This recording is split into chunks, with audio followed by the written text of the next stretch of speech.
Hey guys, good morning. सुबह में मैंने उठ के देखा तो जासूद खिल गया था, तो मैंने सोचा तोड़ लूँ और गणपति दादा को चढ़ा दिया मैंने। फिर मैं पूजा करके हनुमान चालीसा करके फिर वापस बैठ गई 7 बजे आशीष गौतम सर की क्लास करने। तो इस दिन सर 500 से ऊपर न्यूज़ कवर करवा रहे थे, वो भी रिवीज़न।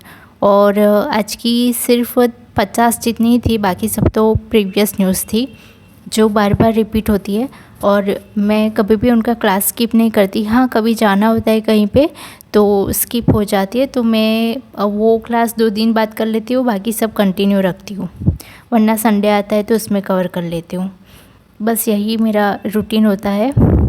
और मुझे बहुत भूख लग जाती है तो मखाना और भुने हुए चने के लड्डू मम्मी बना के देती है, तो मैं कुछ ना कुछ ऐसे खाती रहती हूँ, सुबह हो या शाम हो। 24 घंटों मेरा ऐसा ही चलता है, जब पढ़ने बैठो या पढ़ने ना बैठो खाती रहती हूँ।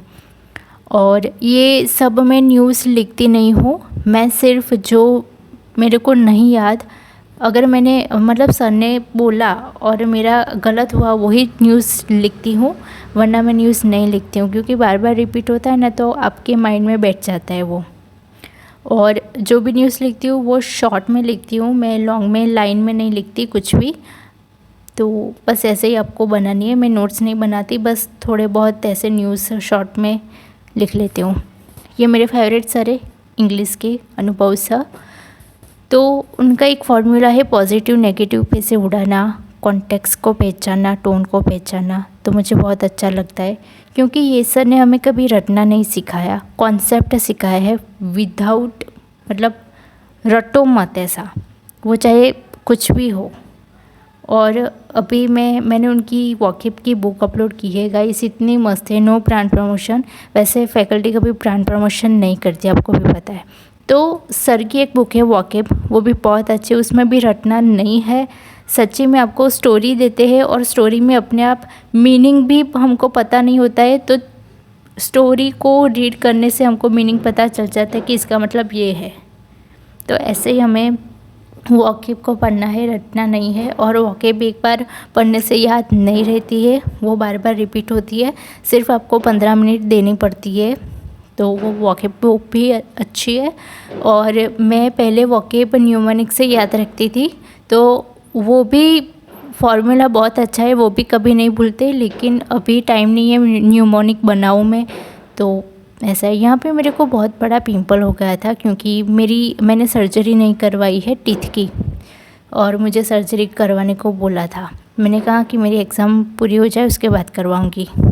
तो मैंने उसकी ना दवाई ली थी, मुझे बहुत पेन हो रहा था, तो उसकी वजह से मेरे को गर्मी निकली है। लेकिन मेरी 15 से 16 साल पहले एक ट्रीटमेंट चल रही थी स्किन की, जो नॉर्मल होती है पिंपल्स की। तो वो मुझे एक सोप और ट्यूब लगानी होती है, तो वो ट्यूब से 2 दिन में सारे पिंपल्स गायब हो जाते हैं। मैंने बहुत सारी ट्रीटमेंट करवाई, मुझे कुछ माफ़क नहीं आया, कुछ सूट नहीं हुआ, लेकिन वो ट्यूब से और सोप से मेरा अच्छा रहता है अभी। तो ये एक हुआ है, ये भी मिट गया है, अभी नहीं दिख रहा है। अगर किसी भी लड़के भी लगा सकते हैं, किसी भी लड़की या लड़की को उसकी लिंक नहीं होगी, क्योंकि ये ब्रांड प्रमोशन नहीं है। ये मेरा पर्सनल सोप और ट्यूब है, और मेरे घर में या मेरी रिलेटिव और मेरे फ्रेंड्स में सभी यही यूज़ करते हैं।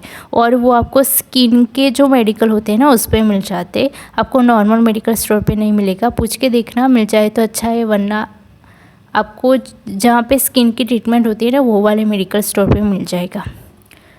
तो यहाँ पे मैंने मॉक दिया, उसकी प्रैक्टिस की। और फिर सोना मैम का मेंस लेवल का जो क्लास था ना, उसमें थोड़े कॉन्सेप्ट मेरे क्लियर थे, लेकिन मुझे थोड़ा सा डाउट था, तो मैंने उसको कवर किया। फिर यहाँ पे मैं मैकडी चली गई थी, मैं मैकडी में चली जाती हूँ, जो कड़ी समोसा में चली जाती हूँ, ऐसे चली जाती हूँ। मैं शूट ज़्यादा नहीं करती, बाहर होती हूँ तो, लेकिन कभी कभी मैं एक क्लिप ले लेती हूँ। फिर यहाँ पे मुझे थोड़ा सा गुजरात गवर्नमेंट का फॉर्म बना था, वो भरा और रिवाइज़ करके मैं सो गई। Bye bye.